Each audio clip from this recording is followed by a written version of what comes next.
Assalamualaikum, nama saya Muhammad Fitri bin Muhammad Faizal. Dan nama saya Adam Farin bin Ahmad Jemaris. Kami dari tim inovasi IKTBN Cembong ingin membentangkan bagaimana BEV ini atau Battery Electric Vehicle dijalankan.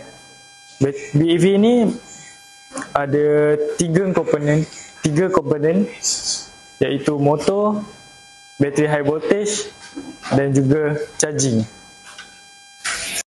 Pertama sekali saya ingin menunjukkan bagaimana emission ini berfungsi, iaitu lampu bahagian bateri akan menyala dan juga apabila start on key,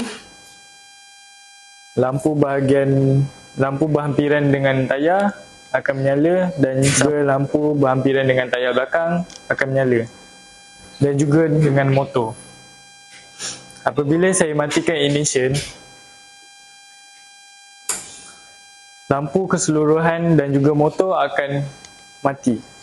Dan apabila saya matikan switch on, lampu berhampiran dengan tayar depan akan padam, sama juga dengan motor, dan juga lampu berhampiran dengan tayar belakang akan padam.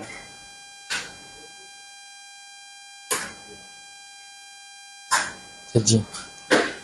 Apabila BEV ini sedang charging,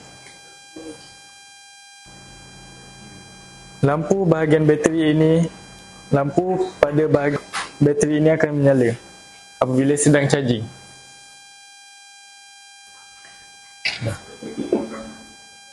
Sekian, terima kasih daripada kami, tim inovasi IKTBN Cembong.